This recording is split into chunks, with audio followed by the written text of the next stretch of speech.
Hello, friends. In this tech tip, I wanted to talk about some really important things that keep your business running, and that's your website and your email. There have been so many stories lately in the past 3 months that websites have gone down and email has stopped working because of some simple mistakes, including credit cards expiring or email addresses no longer working because somebody left the company and an important announcement was not received. So I'm going to talk about that in just a second.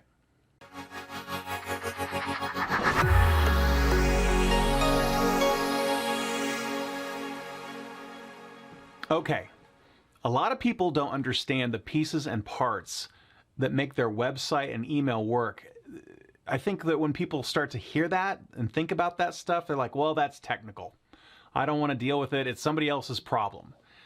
The problem is that it's actually a business asset of your company's, and it's important to make sure you understand the pieces and parts, especially the fact that your billing information needs to be kept up to date. So here are the three pieces and parts. The first part is your registrar, and that is where you buy your domain. And the common ones that you'll hear out there are GoDaddy and Network Solutions. There's tons of other registrars, but those are the two most commonly thrown out names. I personally really like GoDaddy's interface the best, and I've been using GoDaddy for more than a decade to manage my domains. But that's your registrar. And it's important to log into that account or have somebody that's got the responsibility of logging into your registrar account every single year to make sure that the contact information for your domain is up to date and that the person that is the administrative contact, which is starting to get a little bit technical, but that's basically the person that owns the domain for all intents and purposes. The administrative contact on your domain needs to be someone at your company, unless it's a private registration, which I'm not going to go into. But if there's an email address there, it needs to be an email address that's working, so that if someone tries to transfer your domain because of a hacking attempt or something like that, you'll get a notification at your email address and you'd know about it early. And then more importantly is you don't want a renewal to fail and you potentially lose your domain. Now there's a grace period if you actually do let your domain expire, but nobody wants to be in that panic mode. So again, it's important to put something on your calendar at least once a year to review these things like your registrar. Okay, so you buy a domain, iamcool.com, at your registrar at GoDaddy. The next thing you have to figure out is who your web hosting company is. And people confuse that. They assume that GoDaddy is their domain and web hosting, and it's further complicated because GoDaddy does provide web hosting. It's easier for people to think about a registrar being its own thing, and then you have dedicated hosting as a different company. That's typically how I set things up. So I usually use GoDaddy just for registrar services to buy domains.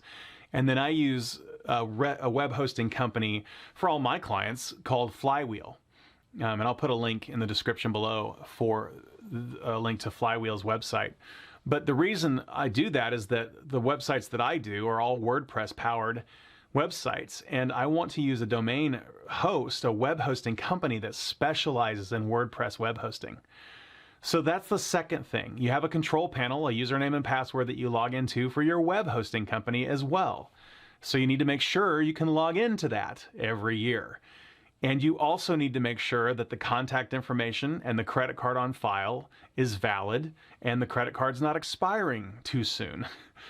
Because I've had 2 or 3 times in the past 3 months where that has happened and a customer's website has been shut down because that's the only way they can get the attention of the person that, hey, we've been sending you emails for 2.5 months that the credit card's been declined and you haven't paid for your web hosting for 2 or 3 months. So the only way we're going to get your attention is to shut the website down. That's a very common business practice for web hosting companies. And it definitely works. They get people's attention when they shut the website down. And that can happen when the person that has the email address on that account is no longer at the company, or the credit card expires and somebody's just not paying attention to emails from that company for some reason. I've seen both of those situations happen. And a quick aside here, I recommend people set up a worker bee account in their domain. So instead of an actual person, I would set up a distribution group that's like, you know, technical web at mycompany.com or something like that. So that the people you need to be on that distribution list are the ones that should be paying attention to any notices from your registrar, your web hosting company. And I'm going to talk about the email hosting company here in a second, but you can use that simple single contact email as a distribution list so that multiple people can pay attention and things don't slip through the cracks. The final piece is your web hosting for email, for your email hosting. And that's going to be something like Google Workplace, which used to be, it's formerly G Suite, and Microsoft Office 365. Those are the two most commonly used email hosting platforms. And it's the same thing. You need to make sure that you can log into the administrative accounts for either of those services and that your credit card information is up to date. So those three things are incredibly important. And a lot of companies think that somebody else needs to be responsible for that, the marketing company, somebody else. But that's not how it should be. It's your asset. It's the company's asset. And you definitely want to have something in place where you know what's going on with those accounts and the payment for those accounts.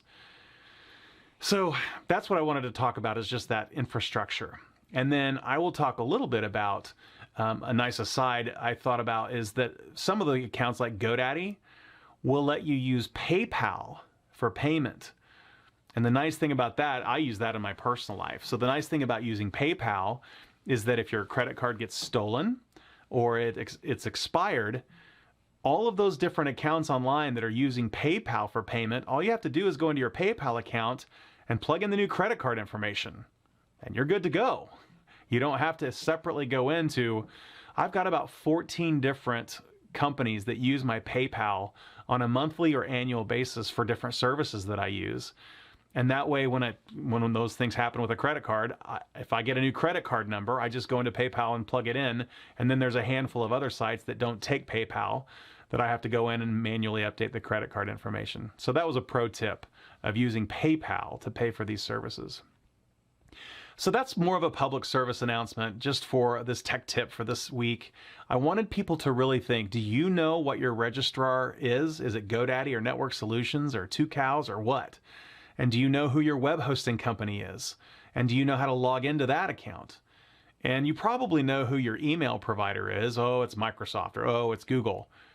But are you absolutely sure you can log in administratively and see those accounts and make sure your payment information's up to date? Those three things coming together make all of that stuff, your website and your email, work. So you definitely want to protect that and make sure you're on top of that annually. I hope that was helpful for this week. If you have any other questions about either of those three things and how they fit together, please reach out in the comments or send me an email or give me a call. Talk to you soon.